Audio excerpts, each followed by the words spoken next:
アンニョンパックンです。当時の僕は日本に来て5年目でした。ある日、フラッと入った小さなラーメン屋。まあ、日本のラーメンってみんな一緒でしょと思って、期待せず一口。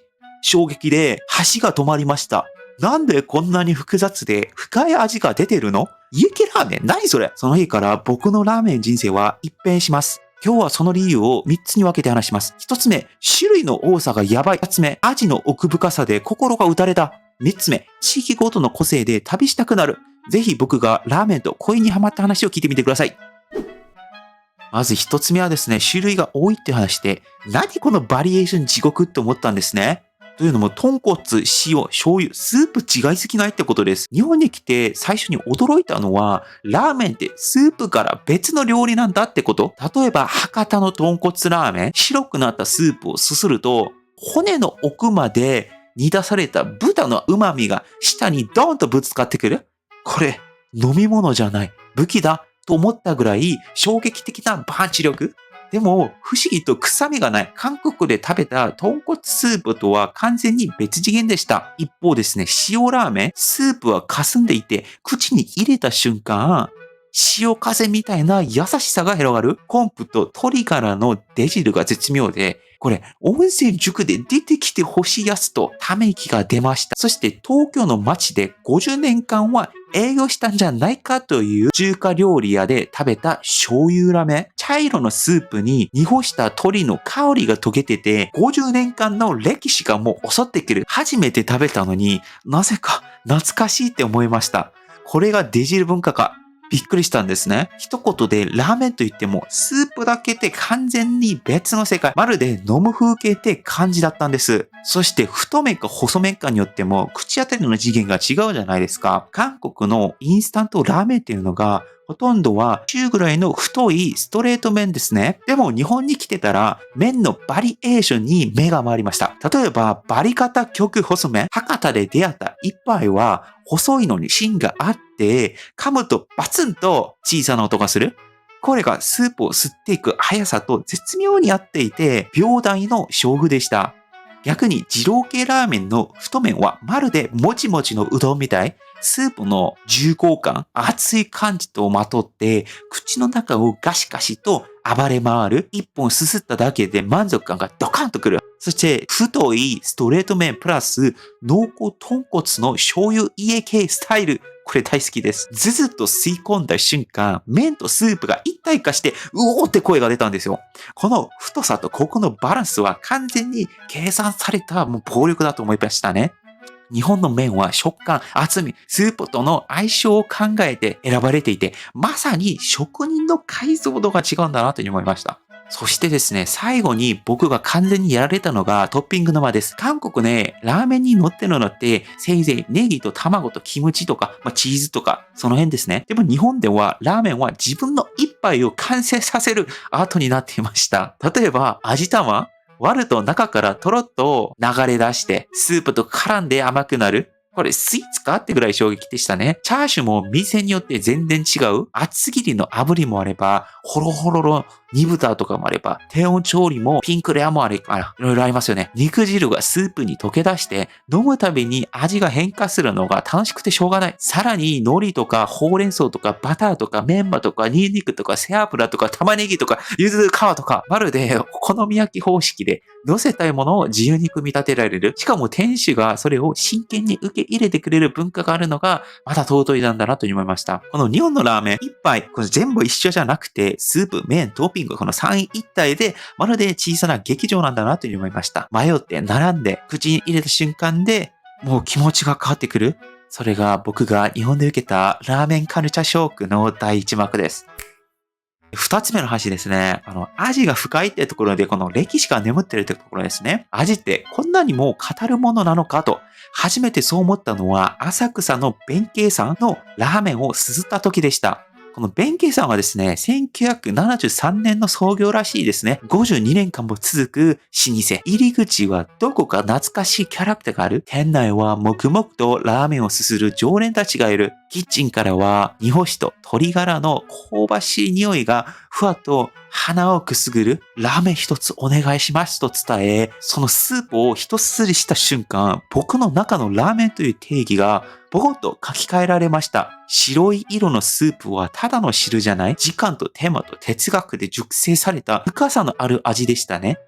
まるで祖父母が昔語りする声を舌で聞いているような感覚。噛むほどに風味が染み出すチャーシュー、シンプルなこってり麺、そして全体を邪魔せずに支えるもやしの歯ごたえ。これこそ50年間毎日続けた店の味なんだなと思って、一方ですね、若者向けの新規店とかもあると思うんですよね。割と2000年度以降から出てきた新しい感覚のラーメン。僕、錦糸町のマダイラーメン麺業さんというところに入りました。店内はスタイリッシュ、照明もおしゃれ、メニューはマダイラーメン。ラーメンにマダイと正直、ちょっと舐めてました。すいません。でも、その一口がとんでもなかった。透明感のあるスープに海の香りがふわっと立ち、口に含むとまるで海水浴場にいるみたいな爽やかな味が広がる。しかも脂っこさがなくてスルスルといいに入る。これは体に優しいラーメンというジャンルなのかと驚きました。彼らのラーメンは味だけでなくプレゼンまで進化してる。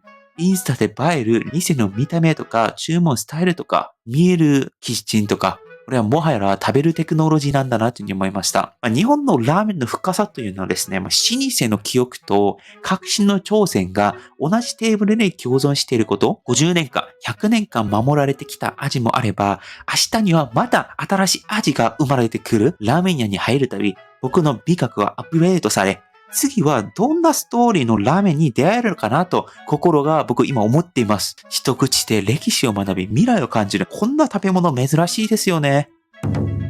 で、三つ目の話はですね、地域色があるってことで、いっぱいで旅ができる国なんじゃないかなと思ったんですね。まず最初は福岡博多でして、僕のラーメン人生の原点です。19歳、初めて日本に来た時、福岡中洲に迷い込みました。何気なく入った店。それが元祖ラーメン長浜屋さんでした。着丼。スープは白く濁ってて、湯気がもう豚の命みたいに立ち上がっていました。一口すすった瞬間、舌が何これと叫んだんですね。豚骨なのに臭くない。まろやかで骨の甘みが滲み出していて、でもどこか繊細。まるで豚が清潔に生まれ変わったらこうなるって味だったんですよ。麺は極細。バリカタで頼んだら、バリカタの麺は歯にパシッと跳ね返る感触。紅生姜を乗せ、白ごまを振り、大釜をしても、なおスープが濃い。これはこれで美味しかったんですが、そこで僕誤解してたんですよ。日本のラーメンってこんな感じなんだね。僕は辛ラーメンみたいな太麺が好きだったけどなぁと。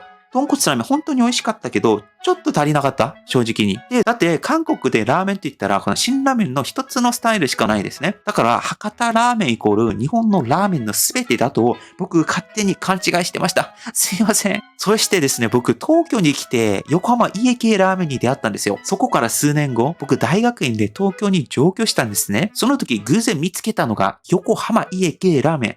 スープ黒い。豚骨醤油の濃さが見るからに重い。レンゲですくうと表面に油のマークがギラーと光る。すすった瞬間、これ飲むんじゃなくて食うのってなるほどの濃厚パンチ。そして麺が違う。もう太いストレートでもちもちしていて、噛むためにスープをシュッと引き返す。僕ってこの細麺派じゃなくて太麺が好きだったんだと目覚めた瞬間でした。ご飯に海苔を乗せてスープをつけて食べる池流ライスにもう完全に濃厚嫉妬していて、これはもうラーメンじゃない。ラーメンセットアップ化できた格闘技なんだなと思ったんです。僕本当に家系ラーメンが一番好き。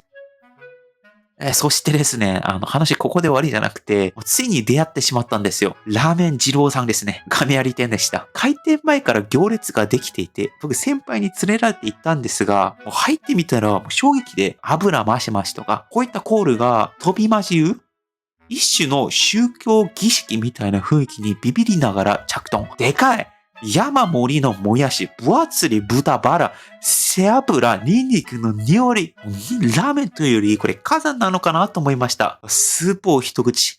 しょっぱい、脂っこい。けどこれ中毒性がある。麺は極太。うどんみたいなのに、ゴワゴワでワシワシ。噛むじゃない、戦うんだと思いました。僕、直後動けなかったんですよ。もう二度と食べねえと。覚悟しました。でも1ヶ月後、なぜかまだ行きたいと思ってしまった。まるで恋のように理不尽で破壊的で、でも忘れられないラーメン一杯で年の顔がわかる。博多豚骨は優しくて情があり、家系は重くて熱くて理論的。二郎系はもう、狂っててもう挑戦的。そのどっちの空気、思想までもなんかスープに溶けてるんじゃないかなと思うぐらいなんじゃない。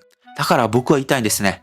もう日本を旅するなら観光地よりラーメンを巡れと、一杯一杯がその街の魂そのものだからと、この旅行してる人たちに言ってみたいですね。僕にとってですね、日本のラーメンはただの食べ物じゃありません。それは旅であり、出会いであり、そして人生の教科書だったかもしれない。一杯一杯に、この店主の思いとか、地域の風土とか、時間の重みが溶き込んでいって、スープをすすればその街の空気すら感じられる。ちょっと誇張するとこんな感じですよね。韓国からやってきた一人の留学生が箸を持って知ったのは、日本はラーメンに魂を込んでる国なんだなということを思いました。最後にですね、あなたが人生で一番心を動かされたラーメンはどこで誰とどんな味でしたか？その記憶こそがきっとあなたの物語なのだと思います。ぜひコメントお願いします。そして最後、チャンネル登録といいね、応援もぜひよろしくお願いします。以上、パクでした。アンニョン。